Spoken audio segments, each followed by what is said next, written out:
morning.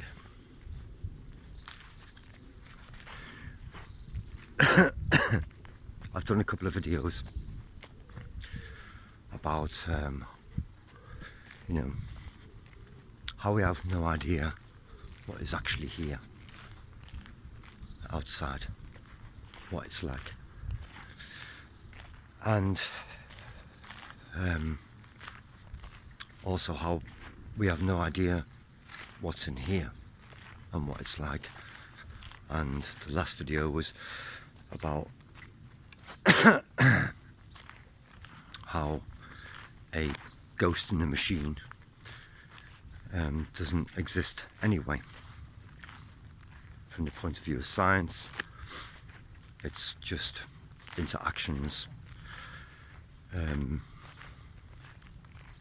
electrochemical interactions in a system, and the system contains no spirit, soul, or ghost in the machine. So it's just matter doing matter stuff and somehow producing this miraculous thing called consciousness, and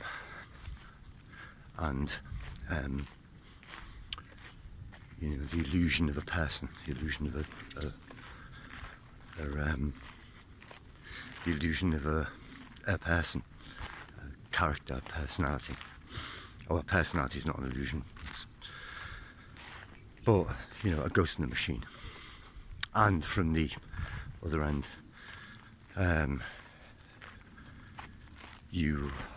that's an illusion anyway, because you are not separate from the one consciousness. You're not an individual little consciousness of your own, floating, atomized in the universe, but you're a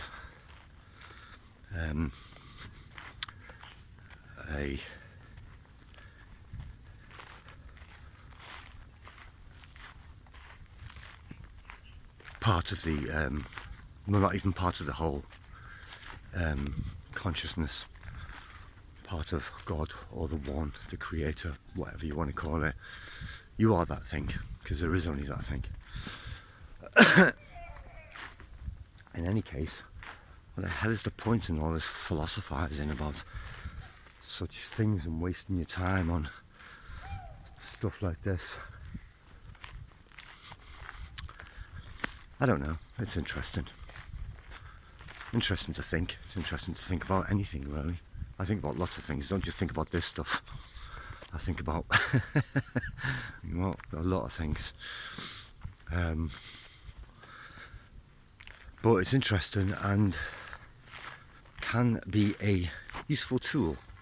For example, if you consider that position, my arm's getting tired, where there is nothing out there, or rather you have no control and no idea what is out there, right? This is an environment doing what it wants, and you're part of it. So you're one and the same. You're not something in an environment. This is the environment, including the you that's in there. And the you that's in there isn't a you. It's not a, there's no ghost in the machine, right? So there is no ghost in the machine, and there's just all of this. And yet you walk around the world worrying your head about all the things that could happen out there, and all the things you worry about in here. Which seems ridiculous, doesn't it, in the scenario I've just given you, where out there we have no clue about what it is, and in here there is no ghost in the machine. And that makes me think of Miyamoto Musashi, the writer of the Book of Five Rings, Japanese samurai, Go no Rinsho, Book of Five Rings, I think. And him trying to he had 60 jewels, sword jewels, and won every single one. And he had the unshakable mind, a mind that was not shook by even the threat of imminent death by sword. And he explains how to develop the unshakable mind. And yeah, sure, he does lots of you train this, train that, think like this, think like that, meditate, blah, blah, blah, blah, blah. But ultimately, it's not that kind of training, but rather the perspective. And the perspective is to have the same frame of mind in every single situation, regardless of the situation. Yeah. Stoic mind would say, you can't do anything about the things outside of you anyway. You can't affect change, you can't change those things. What you can change is the way they affect you. That's the only thing that you have control over, your mind. So don't try and change the world out there, Marcus Aurelius. But rather try and change the way your mind is affected by the world out there. Musashi would probably say, don't even try and do that. Accept the mind and the world out there are one thing. There is only the Tao. And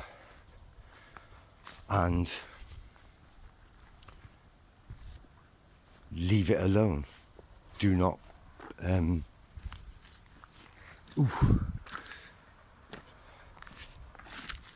do not preoccupy yourself with trying to change something that requires no changing. So Musashi would just take an attitude of total acceptance of the state of the world as it is, which is also the state of my mind as is, and a kind of detachment called mushin, where the mind is just always the same in the face of any situation. The same state of mind that you would have drinking a cup of coffee in the morning peacefully in the middle of a battle. Now, it sounds ridiculous, and not many of us, thankfully, are going to end up in medieval battles, but that would be something to cultivate. And the practice would be exactly that philosophy.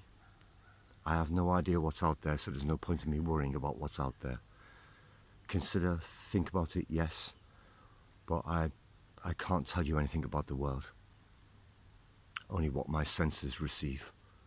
And as for the person in here, there doesn't appear to be one. And if this is the case, then why all the worry? Why any kind of friction at all?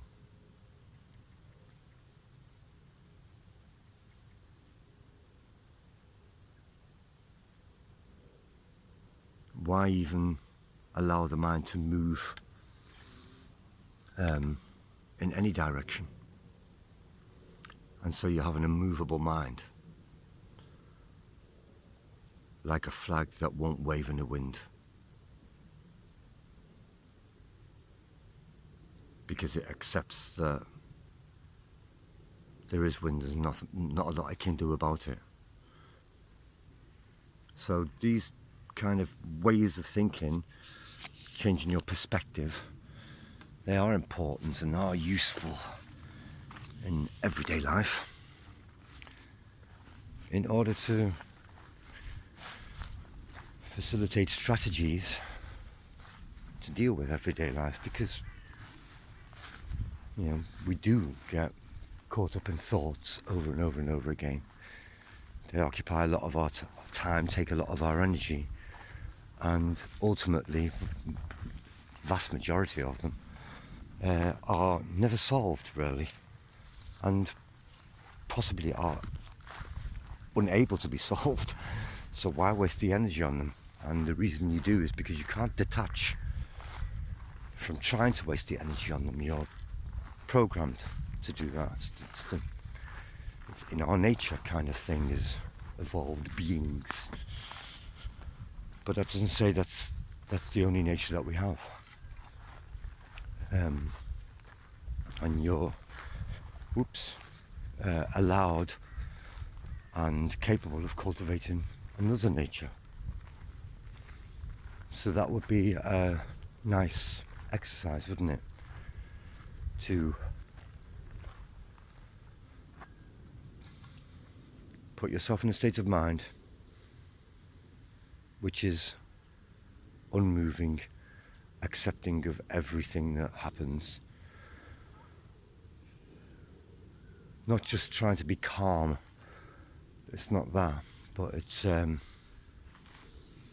sort of giving up an acceptance of things as they are, and then carrying that state of mind throughout the day, so that every time something happens in the day, you remind yourself, or even if nothing happens, remind yourself of that state of mind. Put yourself back in that state of mind, whatever the situation, so that you get used to cultivating and being in that state of mind as much as possible, until it becomes second nature. Wouldn't that make life a lot easier? Wouldn't everything be a lot less stress and trouble if you could cultivate something like that? We didn't have to expend energy and time and effort on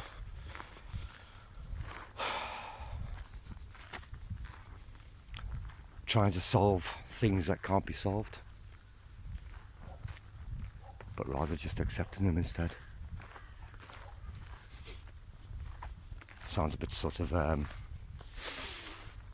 nihilistic, or I'm tempted to say we're a bit full arad. Fate is inexorable, but it's not giving in, but rather boxing clever.